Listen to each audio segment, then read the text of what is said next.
Hello students, आपका अपने tutor talk channel में स्वागत है। आज की वीडियो में हम बात कर रहे हैं ब्रिज कोर्स के बारे में। आखिर ये ब्रिज कोर्स होता क्या है, इसके बारे में आपको अच्छी तरह से क्लियर होना चाहिए। और उसके बाद हम डिफ्रेंशिएशन का लेक्चर नंबर 1 कंप्लीट करेंगे। जब हम 9th या फिर 10th कर रहे होते तभी हमारे जो गोल होते हैं वह एक्टिव हो जाते हैं। हमारी ड्रीम होती है कि हमने आगे जाके कुछ बनना है, इंजीनियर, डॉक्टर, अकाउंटेंट या किसी अच्छी गवर्नमेंट जॉब में जाना है। और इन सब के लिए कुछ ना कुछ हमें कॉम्पिटिटिव एग्ज़ाम आगे देने पड़ते हैं। 10th की जो भी स्टडी का प्रोसीजर होता है और कॉम्पिटिटिव एग्ज़ाम जैसे जेई हो गया, नीट हो गया, या कोई भी कॉम्पिटिटिव एग्ज़ाम, चाहे वो कॉमर्स हो सकती है। 9th और 10th की जो एजुकेशन होती है वो थोड़ी अलग होती है। और जब हम कंपटीशन एग्ज़ाम की तैयारी करते हैं, उसकी तैयारी करने का तरीका वो बिल्कुल डिफरेंट होता है। जैसे किसी नदी के 2 किनारे होते हैं, उसी तरह से ये जो 10th क्लास होगी या फिर कोई कॉम्पिटिटिव एग्ज़ाम हो गया, ये दोनों अलग अलग तरह के किनारे हैं। ब्रिज कोर्स क्या करता है, वो एक तरह के ब्रिज का काम करता है जो कि इस किनारे से उस किनारे पर जाने में हमारी मदद करता है, कंपटीशन एग्ज़ाम के लिए प्रिपेयर करना। तो इसी तरह से हम आज की वीडियो में बात करेंगे मैथमेटिक्स के कुछ टॉपिक। इसके लिए हमें ज़रूरत पड़ती है डिफ्रेंशिएशन। डिफ्रेंशिएशन होता क्या है, इसमें हम निकालते हैं rate of change of a function with respect to one of its variable. इसे एग्जांपल से समझते हैं। जैसे अगर हमने मान लीजिए स्लोप निकालना है, हमें कुछ इस तरह 2 एक्सिस दी हुई हैं और ये हो गया स्लोप, जिसे हम हाइपोटेनस भी कह सकते हैं इसमें। और ये बेस एक्स एक्सिस और ये परपेंडिकुलर हो गया वाई एक्सिस और ये थीटा। तो 10th क्लास में हम ट्रिग्नोमेट्री के अकॉर्डिंग कौन सा फॉर्मूला लगाते थे, टेन थीटा का, परपेंडिकुलर अपॉन बेस यानी कि y अपॉन x। तो यहाँ पर तो स्लोप स्ट्रेट है तो इससे इसकी कैलकुलेशन हो जाएगी स्लोप की। लेकिन कुछ केस ऐसे होते हैं जो स्लोप होता है वह इरेगुलर होता है, चेंजेबल होता रहता है स्लोप। वहाँ पर बहुत छोटे छोटे पार्ट्स का स्लोप निकालना पड़ता है, तो उस केस में ये जो डिफ्रेंशिएशन हमें हेल्प करता है। फॉर्मूला यूज़ करते हैं dy अपॉन dx, मतलब change in y upon change in x। इसको रीड कैसे करते हैं, इसे हम रीड करते हैं differentiation of y with respect to x।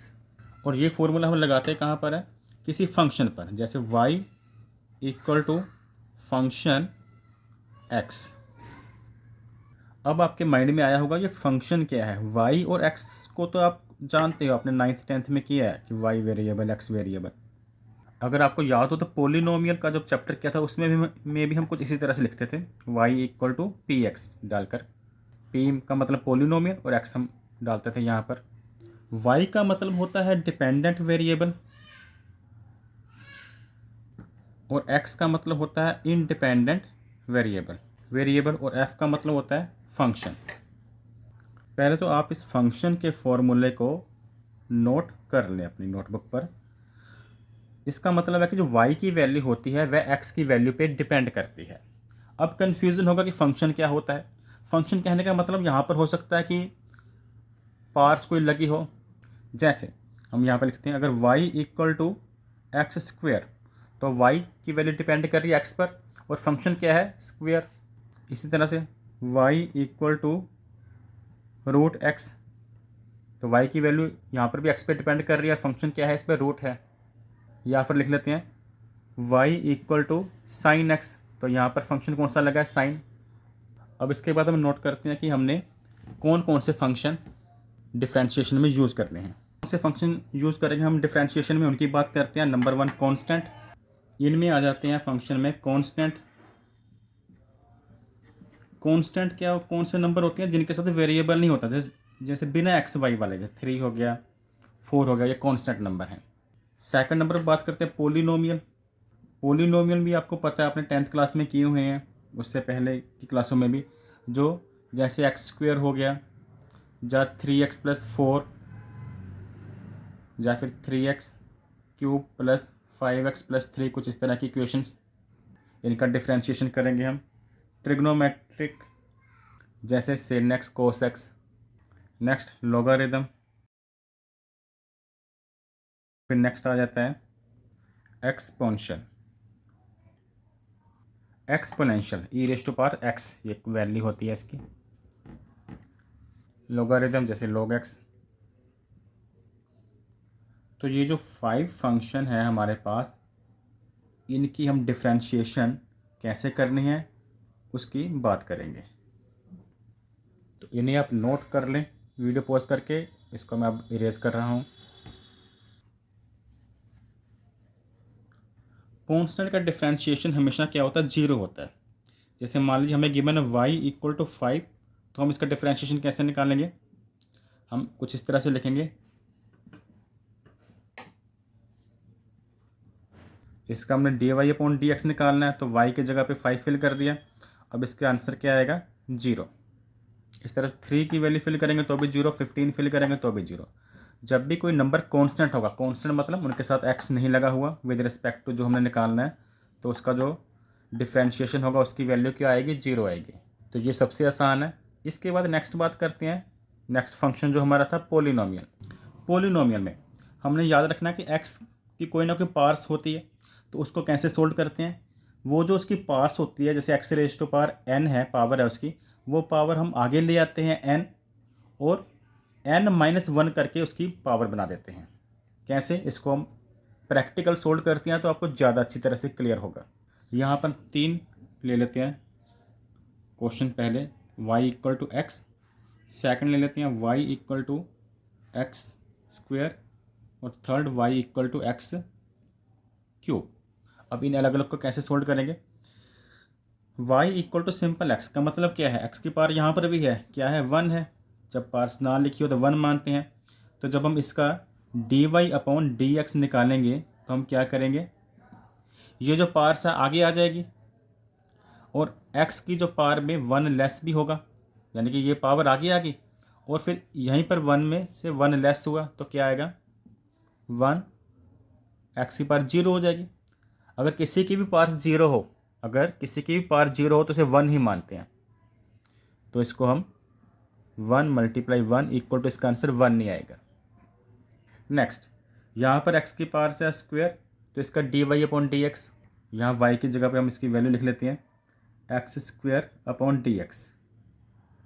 यहाँ पर भी हम इसकी वैल्यू लिख सकते हैं, x का निकालने जा रहे हैं तो डी एक्स ब्रैकेट में डाल सकते हैं। तो इसका भी वही रूल जो हमारा यहाँ पर लिखा हुआ, पहले जो पार्स है वो आगे आएगी 2, और 2 में से 1 क्या हो जाएगा, लेस। यानी कि जो पार्स आगे आनी है वो तो आगे आनी है, लेकिन वहाँ पर भी रहेगी, वहाँ पर 1 लेस हो जाएगा।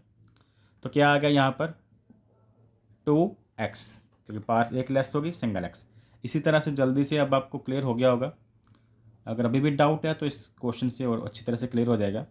x की पावर क्यूब है तो क्या होगा, 3 आगे आएगा और 3 यहाँ पर भी रहेगा, उसमें से 1 लेस हो जाएगा। 3 आगे आएगा, 3 आगे आ गया, x का पावर जो थी वो आगे आ गई 3, और ये जो 3 था ये 1 नंबर कम हो जाएगा, यानी कि 1 लेस कर देंगे इसमें से, 3x स्क्वायर।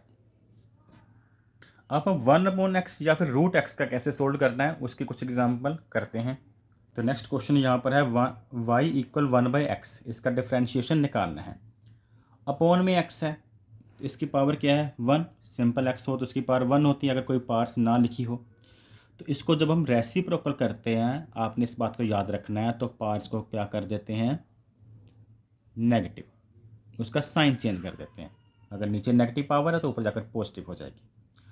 अब इसका निकालना है डिफ्रेंशिएशन, रूल वही, क्या रूल है हमारा, करेंगे इसकी पार्ट्स को हम कर देंगे आगे। पहले तो हमने लिखा है इसको D Y upon D X जैसे लिखते हैं, वाई की वैल्यू यहाँ फिल कर दी। तो डिफ्रेंशिएशन में हमने क्या करना है, सिंपल पार्ट्स को करेंगे आगे, -1 आगे आएगा, उसकी पार्ट्स में क्या है, नेगेटिव, यानी कि यहाँ पर भी पार्ट्स रहने देनी है, आगे भी ले आई, यहाँ पर भी रहेगी इसमें से, लेकिन करना क्या है, 1 लेस करना है आपने। -x आ गया, यहाँ पर आ गया, आप समझो -x, ये तो आपस में हो गए मल्टीप्लाई 1, और ये पावर क्या है, माइनस माइनस क्या होता है, प्लस होता है, -2। अगर पार्ट्स नेगेटिव है तो हम इसे पॉजिटिव करना चाहते हैं तो उसको क्या करना होता है, उस वैल्यू को रेसिप्रोकल, इसकी वैल्यू को हम कर देते हैं रेसिप्रोकल। तो ये जो पार्ट्स का नेगेटिव है वो कैंसिल हो जाएगा, लेकिन ये वाला माइनस रहेगा, ये वाला माइनस रहेगा x का एज। अब एक और सम ले लेते हैं y equal to root x.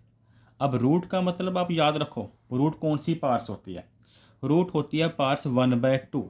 अगर नहीं याद तो आगे के लिए याद रखो। रूट का मतलब होता है पावर 1/2। जैसे D Y upon D X, यानी यहाँ पे y की वैल्यू फिल कर दी हमने, y की वैल्यू ये है। तो इसको भी करने का वही तरीका, पार्स है 1/2, 1/2 क्या होगी, ये आगे आएगी और जो पार्स में 1 लेस भी होगा। तो हमारी सिचुएशन अभी क्या है, अगर स्टेटमेंट को लिखूँ तो ये है स्टेटमेंट ही लिखी है अभी मैंने। तो ये 1/2 क्या होगा, आगे अपनी कॉपी भेजेगा एक और इसमें से 1 लेस हो जाएगा। 1/2 में से 1 लेस करें तो क्या आता है, -1/2। ये तो छोटी क्लासेस की कैलकुलेशन है, इसलिए मैं इसे करना ज़रूरी नहीं समझता। ये आ गया -1/2। अगर पार्स नेगेटिव है, जिसमें नेगेटिव थी तो हमने इसको कर दिया था रेसिप्रोकल, मतलब अपोन में ले गए थे, पार्स पॉजिटिव हो गई थी। तो इसमें भी हम इसको लिख सकते हैं 1/2 x की पावर 1/2। और किसी की पावर 1/2 हो उसका मतलब होता है रूट, तो इसको हम 1/2 रूट x भी लिख सकते हैं। 1/2 रूट x। हम एक और क्वेश्चन लेते हैं, y इक्वल टू 1/रूट x। सम सभी इजी है, बस आपने ख्याल क्या रखना है कि उसकी पार्स को कैसे सेट करना है। जैसे ये 1 में 1/रूट x आ गया, तो रूट का मतलब मैंने बताया है, रूट का मतलब होता है पार्स 1/2, किसी की पावर 1/2 हो। फिर हमने इसको ऊपर लेके जाना होता है, तो उसकी पार्स का साइन हम क्या करते हैं, चेंज करते हैं। अगर मैं 1/ इसे नहीं लिखना चाहता, x को ऊपर लेके जाना चाहता हूँ, तो क्या करना मैंने बताया था, उसका साइन चेंज करो। यहाँ पर पार 1/2 प्लस में है तो यहाँ पर 1/2 माइनस में हो जाएगा। अब जब हम इसका dy/dx करेंगे, dy/dx यानी कि उसका डिफ्रेंशिएशन करेंगे, तो हम क्या करेंगे, इसकी जो पार्स है वो हम आगे लेकर आएंगे। पावर -1/2 है, तो ये -1/2 क्या होगा, आगे आ जाएगा। और पावर यहाँ भी रहेगी 1/2, लेकिन हमें पता है फॉर्मूला हमें बताता है कि 1 माइनस भी करो। अगर यहाँ से 1 माइनस करते हैं तो आ जाता है -3/2। मैं करके दिखा देता हूँ। 1/2 में से 1 लेस करेंगे तो कैलकुलेशन हमारी कुछ कैसी होगी, -1 -2/2 इक्वल टू -3/2। तो इस तरह से इसकी कैलकुलेशन करके आ जाता है -1/2 x रेज टू पावर -3/2। और अगर हम अब x की पावर पॉजिटिव करना चाहते हैं तो ये वाला x भी हम अपोन में 2 के साथ लिख देंगे, -1/2 x की पावर 3/2। नेक्स्ट हमारा है ट्रिग्नोमेट्रिक के फंक्शन हम करेंगे। जैसे अगर हमें गिवन है y इक्वल टू गिवन है साइन x, तो इसका डिफ्रेंशिएशन कैसे निकलेगा, तो इसके हमने सिंपल ओनली फॉर्मूले याद रखने हैं। जैसे हम ये लिख दिया, इसका डिफ्रेंशिएशन हम करने लगे हैं, तो ये क्या आएगा, इसकी वैल्यू होती है साइन का जो डिफ्रेंशिएशन होता है, डेरिवेटिव करते हैं उसका, तो उसकी वैल्यू होती है कोस एक्स। और अगर कोस का डिफ्रेंशिएशन किया जाए तो उसकी वैल्यू क्या होती है, उसको भी देख लेते हैं। उसकी वैल्यू होती है माइनस साइन एक्स, tan की सेकेंड स्क्वेयर एक्स। सिंपल अपने फॉर्मूला से इसको याद करना है, लर्न करना है आपने। कोट का minus cosecant square X, secant X का है सेक एक्स और tan X, secant X tan X. और कोसेकेंड एक्स का माइनस कोसेकेंड एक्स और cot X, minus cosecant X cot X. तो इन्हें आप नोट कर लें। नेक्स्ट हम करते हैं लॉगरिथम के फंक्शन। जैसे आपको दिया है, मान लीजिए y equal to log x, तो इसका डिफ्रेंशिएशन हम करेंगे। पहले dy/dx, फिर y की जगह पर हमने log x की वैल्यू फिल कर दी। सिंपल है, इसका आंसर हमेशा आता है 1/x। log होता क्या है, log आपने 10th तक इतना नहीं पढ़ा हुआ। log एक्चुअली बड़ी बड़ी कैलकुलेशन को ईजी करने का काम करता है। आपने कई बुक्स में देखा होगा, पीछे log टेबल गिवन होता है। एक्सपोनेंशियल मतलब y equal to E raise to power हमें x दिया होता है, और जब हम इसका डिफरेंशिएशन करते हैं कुछ इस प्रकार लिखकर, तो इसकी वैल्यू में कोई चेंज नहीं आता। D Y upon D X, ये तो फॉर्मूला लिखना होता है इस तरह से, y की वैल्यू फिल की, तो क्वेश्चन में भी ई एक्स था और जब डिफरेंशिएशन किया उसका आंसर भी E raise to power X. जहाँ कई बार हमें वैल्यू कुछ इस तरह से दी होती है, y equal to A raise to power अगर हमें x दी है, तो इसका डिफरेंशिएशन हम कैसे निकालते हैं। अगर ए रेज़ टू पावर x दिया हो तो इसका डिफरेंशिएशन निकलता है, इसका फार्मूला है ए रेज़ टू पावर x और log a, ये भी फार्मूला आपने याद रखना है। ये जो रूल है किसी भी कांस्टेंट पर अप्लाई हो जाता है। y इक्वल टू मान लीजिए हमें गिवन है 3 रेज़ टू पावर x, ये क्वेश्चन है, तो हम इसका D Y upon D X कैसे निकालेंगे, इसी फॉर्मूले के अकॉर्डिंग। यानी कि कैसे निकाला था हमने, 3 रेज़ टू पावर x और log 3, कुछ इस तरह से। तो ये हमारा सेकंड है, ये हमने कुछ इस तरह से किया। तो y equal to A raise to power x है तो ax log a, अगर 3x है तो 3x log 3। नेक्स्ट हम करेंगे प्रोडक्ट रूल और क्वोशंट रूल। पहले प्रोडक्ट रूल की बात करते हैं। प्रोडक्ट रूल में क्या है, जैसे दो फंक्शन एक साथ आ जाते हैं, जैसे y equal to U V, हम u और v को मान रहे हैं अलग अलग फंक्शन है। आगे इसके न्यूमेरिकल सोल्व करके दिखाएंगे एग्जाम्पल के साथ। सबसे पहले आप इतना समझना, अगर अलग अलग दो फंक्शन है और उनका हम डिफरेंशिएशन निकाल रहे हैं तो हमने क्या करना होता है, पहले हम फर्स्ट फंक्शन को फ्री छोड़ देंगे और केवल पीछे वाले नंबर का यानी कि सेकंड नंबर का डिफरेंशिएशन निकालेंगे। फिर अब पीछे वाले की टर्न लग गई, अब ये पीछे वाला कहेगा मैं फ्री बैठूंगा, तो यहाँ पर हम डालेंगे प्लस और v रहेगा फ्री, ये वाला फंक्शन, वो जो आगे वाला फंक्शन है उसका डिफरेंशिएशन किया जाएगा dx। कैसे, एग्जाम्पल के साथ क्लियर करते हैं। जैसे मान लीजिए हमें गिवन है क्वेश्चन में y equal x square log x, ये गिवन है। तो दो फंक्शन है, एक तो ये पोलिनोमियल का फंक्शन आ गया और एक ये लॉगरिथम का आ गया।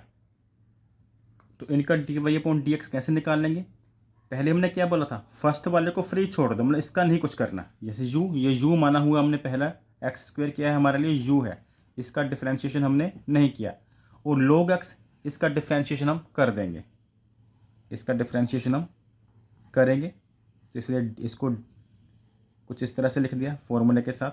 अब प्लस डाल दिया, तो ये फॉर्मूले में प्लस है। अब v मतलब log का नहीं करेंगे, ये u है ये v है।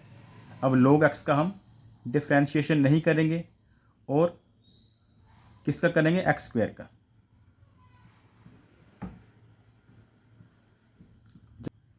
अभी इसे सोल्व करना बाकी है। एक्स स्क्वेयर का डिफरेंशिएशन हम नहीं कर रहे, तो ये हमारा आएगा एक्स स्क्वेयर ही। log x का हम कर रहे हैं, log x का हमने पीछे देखा था क्या होता है, 1/x। यहाँ पे डॉट डाल देते हैं, मतलब मल्टीप्लाई का साइन है जी, 1/x, यहाँ पर प्लस। अब log x का यहाँ पर डिफरेंशिएशन नहीं कर रहे, तो इसको log x ही। एक्स स्क्वेयर का कर रहे हैं, तो क्या किया था, एक्स स्क्वेयर का पीछे 2x, क्योंकि 2 पावर आगे आएगी और 2 में से 1 लेस करेंगे, एक्स की पावर 1। तो ये अब कैलकुलेशन अगर करें तो ये कट जाता है, तो क्या हमारे पास बचता है, x plus log x dot 2x। अब नेक्स्ट क्वोशंट रूल, जब दो अलग अलग फंक्शन डिवाइड में हों, डिवाइड में क्या करेंगे, क्वोशंट रूल में अगर u अपन v है तो पहले हम v को छोड़ेंगे फ्री नीचे वाले को और इसका करेंगे डेरिवेटिव ऊपर वाले का, न्यूमरेटर का, और फिर यहाँ पर माइनस। प्रोडक्ट में हमने यहाँ पर प्लस डाला था, इसमें याद रखना आपने डालना है माइनस। अब पहले हमने v को फ्री छोड़ा था, अब किसकी टर्न होगी, u की। u को फ्री छोड़ेंगे और डिफरेंशिएशन करेंगे v का, ठीक है। माइनस प्रोडक्ट से मिलता जुलता फॉर्मूला है, लेकिन एक बस एक्स्ट्रा यही है कि नीचे हमने दोबारा से लगाना है अपॉन में v स्क्वायर। तो ये थे डिफरेंशिएशन के कुछ इंपॉर्टेंट फार्मूलाज जो फिजिक्स या फिर मैथमेटिक्स में यूज़ होते हैं। Thanks for watching.